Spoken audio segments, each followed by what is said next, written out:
Now, should the NHS make weight loss jabs more available on the NHS? I'd love your calls. 0207 862 2222. Currently, different weight loss jabs are being used by the NHS. Some are used for managing obesity. Others are used for treating type 2 diabetes. But recent studies of the drug suggest it could be used to treat more issues. For example, some patients claim the jabs have improved their fertility, and researchers suggest they could be used to help people give up smoking or manage alcohol addictions. A recent trial says it could, Carole, we've spoken to you before about this, it could actually just improve your all-round health. Completely, and it's a no-brainer for me. When you think that what the National Health spends on obesity every year, £6.5 billion, what it spends on alcohol-related diseases, that is £3.5 billion, and on tobacco-related diseases, billion. When it spends that much money... whatever, it's a gazillion. No, it's billion. So all of that amounts to nearly 10 billion. So when you've got that, why wouldn't you have a drug? And it's something in the drug called semaglutide, which has an effect on all of these things. Now, I've been on it. I know, you've talked about it, and it seems to have done you a power of good. But I can also, no matter weight loss, it's put me off alcohol as well. So the story about it tackling alcohol addiction makes sense to me because when I started it, I used to drink wine, not a huge amount, but enough. And now I don't like the taste of alcohol. What about the Fry's chocolate? Do you remember you were having those squares? Oh, I've never eaten that because what's his name? Paul McKenna. That worked. Oh, that worked. I haven't had one You were hypnotised against it. He made me think of insects when I was talking about it. All right, anything else that's been helped by this drug? Oh, yeah, completely. Yeah, Memory sharper? Well, that's other people to judge. Who knows? But what they're saying now, the story in the papers today, is that it can help with Alzheimer's, that it stops brain shrinkage, and it can also cut memory loss in people with Alzheimer's by a fifth. Now, I think it's right that the NHS should be spending money on this, but I think it should still be available privately, because people who, through private companies, because people who are a couple of stones overweight should not be taking money from the NHS to cure them. So, my private company is called Juniper. That is a reputable company. It's an online company. You don't just get given it. They don't give it out like Smarties. You are talked to. They decide whether you're going to have it.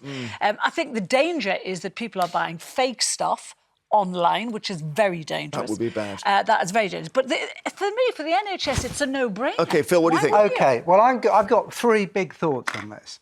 And my first instinct is kind of, I don't know, we call it right wing or left wing, I don't know, but whatever happened to people just getting off their backsides and having a bit of, self-discipline about it, not eating the donuts and not eating the burgers and all of that, and do it through change of lifestyle. Yes. And then I thought, well, hang on, it's the food industry who are creating these highly addictive foods, who are making millions, if not billions over the years, pounds of profit. They should pay for this drug, and I'm going the full way the other direction. Let's give it everywhere. Let's put this drug around everywhere, but make the food industry pay. Let's put it in cafes. Let's make it freely available. Put it in pubs, cafes, supermarkets. Anyone can have it. What happens to your self-control argument? What happens to the idea that everyone's responsible for what they put in their mouth? Because we know that the addiction is so powerful, it's not going to stop. Some people can do it, some people can't. If this is going to save the NHS money, but we can't, at the moment, we can't even afford these drugs because they're so expensive. Let's just put them around everywhere. For the NHS, they're not that expensive. They're not, because they're buying it in bulk in a way we can't what even it costs for a year's supply? Well, I know what it costs if you buy it privately. What? It costs about £135 a month currently. Which quite a lot over a year for people. Well, yes, it is. But when you think about what people spend on diets, special foods, True. Those clubs that you go to do whatever. So and there's pills you can buy in the chemist to help lose weight. So in that sense, it's not that much money. But the NHS will get it cheaper. But people are taking it who don't need it. That's one thing. But maybe you're right. Maybe there's so little downsides. Just give it to everyone. Give it to everyone. Make it available everywhere. Put it in the water. Just leave it. Put it in the water. Put it in the water. What do you mean people are taking it don't need it? I met someone the other day who said, I've just gone on the Weekday. I said, why? You're not fat. He said, no, I'm going on a beach holiday. I said, yeah, but you're not overweight. He said, no, but I just want to be... Well, I don't know where he got that from, because... You know this person, by the way. Well, OK. Well, you'll tell me later. It's not you. But, well, no, it's definitely not me. But, you know, that you can't get the drug that way from a reputable he's done company. it. He's done it somehow. You have to send photographs of yourself. He's probably sent a photograph of his stomach and he's deliberately pushed it out. But you say he's not overweight. He's not. My husband went on it, and he was about 1.75 stone. But you would never think he was just by looking at him. Oh, I've met your husband. He's as thin as a pin. Well, yes, but he's not. He is now, because he's been on the thing. Oh, well, that's probably why. He's lost 1.5 stone and feels 1,000,000 times better. But why was he on it? Because he was overweight. He was clinically... Only by a stone. He was clinically obese, 1.5 stone. Was he? And that it affects your energy levels, it affects what you do, and it affects your And he bought it ability to privately. have a stroke. He bought the drug privately. Of course he bought it from my company. He bought it from Judo. My company. He bought it privately. Okay. However... When you say my company, I keep thinking you've taken it's it not my over company. now. Yeah. No, it's not my... It's a company I buy. You're on the It's verge an of making an online offer. company. So, but I just think people should have it on the NHS if they need it. It's a no-brainer. What happens if in a few years' time I we know what you're suddenly gonna say. discover that there are side effects we knew, Every drug- long-term side effects of which How we long knew is long-term? nothing Because about? If it's Every in drug 30 has a side years, effect. Yes. let's see. I mean, most side effects you find out about pretty smartish. Yeah. Yes. Julia on Facebook says, my husband is on this for his diabetes, but it's been out of stock.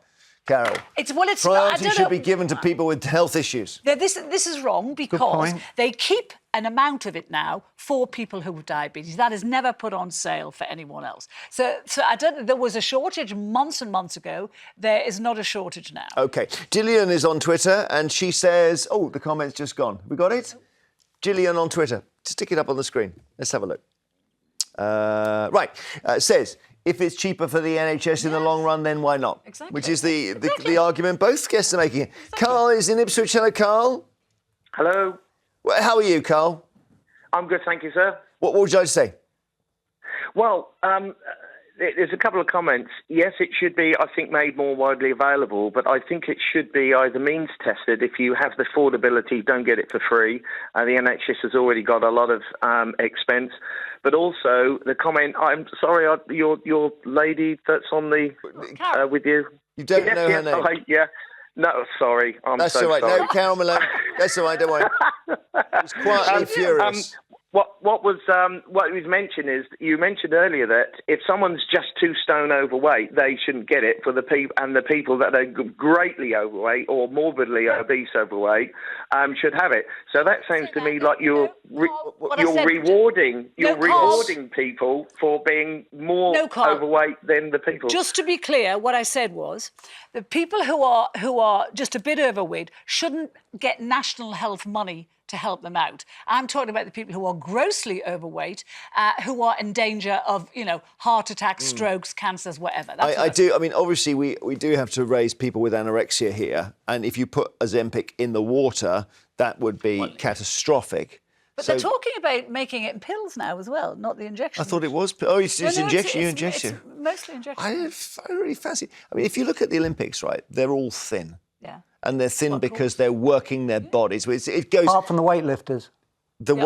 So the shooters as well. To be fair. Yeah. I mean, I know it's the most obvious thing in the world, but there is a correlation between the amount you use your body. Of course. I know. Of course. But how many times... No one mentions that as a drug. But how many times have we spoken to people on air? People, who have tried and tried and I tried feel and for them. tried. Yeah. And there's lots of, I don't want to use the word mental health issues, but there's lots of mental issues. And the food industry knows biscuits are these cheap. foods they produce and sell and flog and make billions of pounds out of are addictive. You can blame them. You cannot blame businesses for making Be like money. tobacco industry. One that in a few years' time people are going to sue them for destroying lives. Yeah. There was somebody who wrote a piece saying that she'd given up chocolate.